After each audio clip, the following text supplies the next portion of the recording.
Hello, everybody. Welcome to another edition of Talking Pro Football. It's Michael Carlyle hanging out with you once again. We will look back at Week 17 in the National Football League. We'll get you ready for the Monday night game, the latest news, notes, and we'll talk about Antonio Brown and his Sunday meltdown.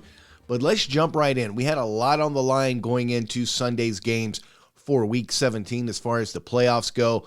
We'll start with the early games. We'll start in Buffalo, where the Bills were playing host to the Falcons. Josh Allen was handing out interceptions like candy. The Bills turned to Devin Singletary and their running game. Singletary ran for 2 touchdowns in the second half. That helped make up for Allen throwing interceptions on 3 straight drives en route to a 29-15 win over Atlanta. That eliminates the Falcons from the playoffs. The AFC East leading Bills rally from a halftime deficit for the first time this season. They clinched their 3rd consecutive playoff spot with the win, also coupled in with the Ravens' loss to the Rams. Buffalo now only needs to beat the Jets next week to clinch its 2nd straight division title and assure themselves home field advantage for at least the wild card round of the playoffs. Bills now 10-6. The Falcons fall to 7-9. In Chicago, the Bears were playing host to the Giants. Robert Quinn broke Hall of Famer Richard Dent's franchise single-season mark with his 18th sack. The Bears pound the Giants 29-3. Quinn broke Dent's record of 17.5 sacks set back in 1984 when he took down Mike Glennon from behind and jarred the ball loose in the fourth quarter. Bears now 6-10, Giants 4-12. Both these teams headed for major offseason changes. The game of the week, Bengals home to the Chiefs, and it lived up to the billing. Bengals finally back in the postseason thanks to Jamar Chase and Joe Burrow. Both shattered team records. Chase 266 receiving yards. That was more yards than Mahomes had passing in the game for Kansas City. Burrow, meanwhile, throws for 466 yards and 4 touchdowns. Bengals hang on for the 34-31 win over Kansas City. They clinch the AFC North. Cincy now 10-6. Chiefs had their 8-game win streak snap. They fall, at least for the moment, out of the top seed in the AFC. They're now 11-5. Bengals back in the playoffs for the first time since 2015. Dolphins were on the road at the Titans. Ryan Tannehill threw 2 touchdown passes as Tennessee clinched their 2nd straight division title. In the process, they also snapped Miami's 7-game win streak with a 34-3 win. Titans back-to-back AFC South champs now. Remember, they lost the NFL's leading rusher in Derrick Henry back at Halloween. They've used 88 different players this season. That's the most ever in a non-strike season in the NFL. Still, they persevere. They're 11-5, and for the moment at least, they've got the top spot in the AFC headed into Week 18. Dolphins, they fall to 8-8 and out of playoff contention. Colts were at home. They were playing host to Las Vegas. Derek Carr directed the Raiders to set up Daniel Carlson's 33-yard field goal as time expired. Raiders beat Jonathan Taylor and the Colts 23-20 and move one step closer to an AFC wildcard. As crazy as that is, Raiders look like a team that was left for dead several weeks ago with everything going on with them off the field, with their coach, with their former wide receiver. But they're still in it. Carr threw 2 interceptions. That gives him a career-high 14 on the season, but he did have 255 yards passing and a touchdown. Raiders are 9-7. Colts also 9-7. The New England Patriots were home to the Jacksonville Jaguars. And remember, the Patriots squandered an opportunity to lock up the AFC East title last week, losing to the Bills. They took out their frustrations on the Jaguars this week. New England returns to the playoffs as rookie Mac Jones threw 3 touchdown passes. Damian Harris and Ramondre Stevenson ran for 2 scores each en route to a 50-10 win over Jacksonville. The victory by the Patriots snaps a 2-game losing skid. It also gave Bill Belichick his 20th 10-win season as head coach. That ties him with Don Shula for the most in NFL history. New England is 10-6 now. Jaguars 2-14. They've lost 8 straight, including 3 in a row since firing Urban Meyer. It was their 17th consecutive loss on the road. That's the longest streak in the league. The Tampa Bay Buccaneers were on the road. They were at the Jets, and this was a game full of drama centered around Antonio Brown, who walked away from the Bucs and probably his NFL career. Tom Brady, though, coolly leads the Bucs down on a 93-yard drive in the final minutes. They get the 28-24 win over the Jets. Bruce Arians said after the game Brown was off the team for his bizarre shirtless exit in the third quarter. We'll talk more about that coming up in just a bit. Brady, meanwhile, finished 34 of 50 for 410 yards. Also had 3 touchdown passes, did throw a pick. Tampa is now 12-4. Jets, they're 4-12. The Eagles were on the road in Washington looking to help solidify their spot in the playoffs. Jalen Hurts scrambled out of trouble to avoid a handful of sacks. He ran the ball when he needed. He also made an evasive maneuver after the game. Hurts ran 6 times for 45 yards. He narrowly escaped a rail collapsing walking into the tunnel after the Eagles held on for a 20-16 win. That puts them on the verge of a playoff spot. Hurts 17 of 26 passing for 214 yards. Eagles' 4th straight win. They're 9-4. Washington, they're 6-10.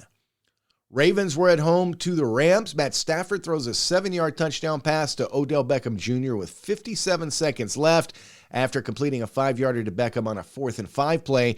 Rams pull out the win 20-19 over the Ravens, who were playing their 3rd straight game without Lamar Jackson. They fall to 8-8. Meanwhile, the Rams, their 5th straight win, they're 12-4. The afternoon games on Sunday will start in L.A., where the Chargers were hosting the Broncos. Justin Herbert threw for 2 touchdowns. He set a franchise single-season record with that. Andre Roberts returned to kick 101 yards for a score. Chargers move back into the AFC playoff hunt with a 34-13 win over the Broncos. L.A. currently has the final wildcard spot, but they're going to need a win at Las Vegas next week to wrap up their first postseason berth since 2018. Colts, Chargers, Raiders all have the same record, but the Chargers have the tiebreaker over Vegas. LA now 9-7, the Broncos 7-9. The Texans were at home. They were playing host to the 49ers. Rookie Trey Lance got the start. He threw 2 touchdown passes for the Niners in the second half. It was his 2nd career start. San Fran closed in on a playoff berth with a 23-7 win over the Texans. Lance got the start, of course, because Jimmy Garoppolo out with a thumb injury. He overcame an interception in the first half to lead San Francisco to the win. Niners improved to 9-7. Texans are 4-12. The Cardinals were at the Cowboys. Kyler Murray threw 2 touchdown passes to Antoine Wesley. Cardinals hang on to beat the Cowboys 25-22 in a matchup of playoff-bound teams.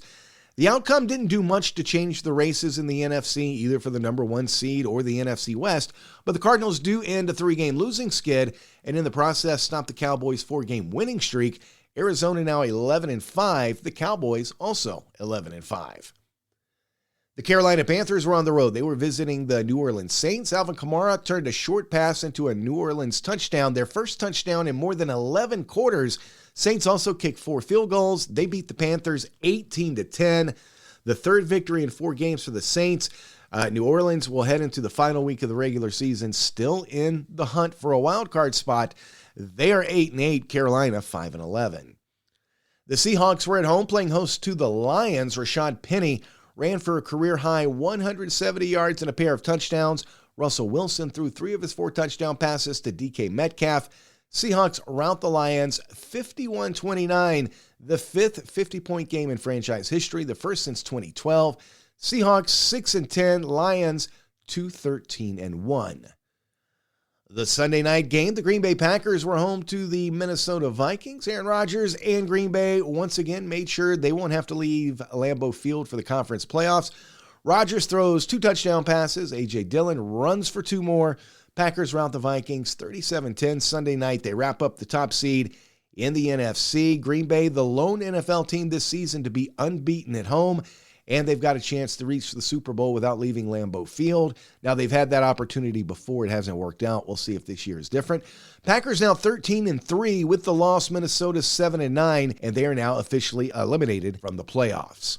We'll wrap up Week 17 Monday night. The Steelers at home hosting the Browns. Most likely this will be the final home game in Pittsburgh for Ben Roethlisberger. Browns, meanwhile, will come into this one knowing that they've now been eliminated from playoff contention. Last episode, I picked the Browns to win this one, but things have changed since then. Cleveland no longer has anything left to play for. They've had a very trying and disappointing season. I think they come out flat in this one, and despite the Steelers' struggles, and believe me, they've got a lot of them, they are still alive for a playoff spot, at least for the moment. They've got a lot on the line. I think Pittsburgh finds a way to do just enough, and come away with the win. All right, let's take a look at the standings and the playoff picture headed into the Monday night game to wrap up Week 17. We'll start in the AFC.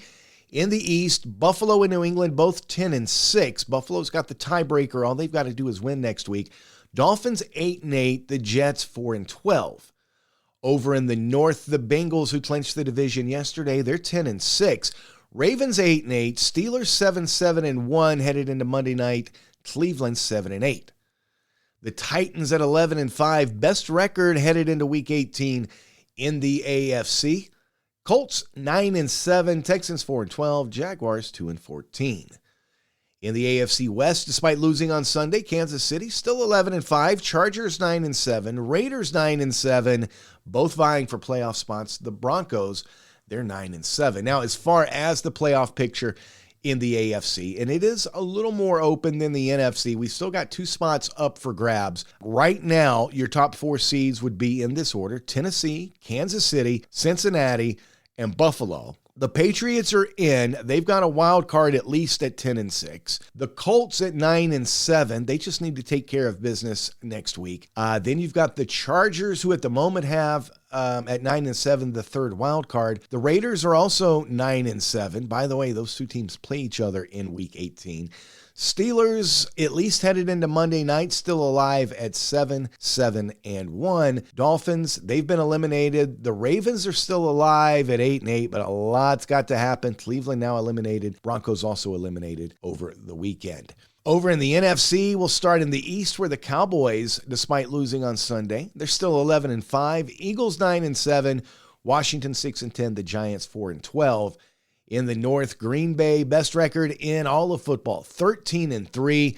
Minnesota 7-9. The Bears are 6-10. The Lions 2-13-1. In the South, Tampa Bay at 12-4 have clinched that division. New Orleans 8-8. Saints 7-9. The Panthers 5-11. And in the NFC West, the Rams are 12-4. Cardinals 11-5. San Francisco 9-7. The Seahawks 6-10. Now, as far as the playoffs, just one spot up for grabs in the NFC. If the playoffs started today, your top 4 seeds in order: Green Bay, the Rams, the Buccaneers, the Cowboys. The Cardinals have clinched a playoff spot. Right now, they'd be the 5th seed with a wild card. The Eagles have clinched a playoff spot at 9-7. San Francisco at the moment, 9-7. Would be your other wild card, but New Orleans is still alive at 8-8 headed into Week 18. Vikings, Falcons, both eliminated from playoff contention over the weekend. All right, let's take a look at some news and notes, and we'll start with that bizarre situation with the Tampa Bay Buccaneers and Antonio Brown. Brown erupts in frustration on the visitor sidelines at MetLife Stadium on Sunday. He actually leaves the field in the middle of the game in the third quarter, with Coach Bruce Arians proclaiming after the game he is no longer a member of the team. Mike Evans and O.J. Howard both tried to calm Brown down. He takes off his jersey, his pads, his undershirt. He throws his shirt and gloves into the stands. He then dashes across the end zone while both teams are out on the field, waving to the fans, flashing peace signs as he goes into the locker room. According to sources, Brown had not been benched. Quote, he quit. Brown did not fly home with the team. According to other sources, it was reported on Monday that Brown claimed he was injured and felt that he was being forced to play despite being cleared before the game and despite looking awfully doggone good running across the back of the end zone on his way back to the locker room. A very bizarre situation. It's been a rough 3 years for Antonio Brown. There's no doubt he's his own worst enemy. I also understand he's probably got some troubles. So I am a tad bit sympathetic, but this is a guy who forced his way out of Pittsburgh, quit on them. He gets traded to the Raiders. He quits on them. He goes to the Patriots and is handed a golden opportunity and blows that. Tom Brady lobbies for him in Tampa. They relent. They bring him in, and this is how it ends. It's another bizarre situation involving Antonio Brown and could well be the final bizarre situation involving Brown in the National Football League. Elsewhere, for the first time since 1995, all 4 teams who played in the conference championship round last year are back in the postseason this year. The Packers, the Bucks, the Bills, and Chiefs. Again, that had not happened since 1995.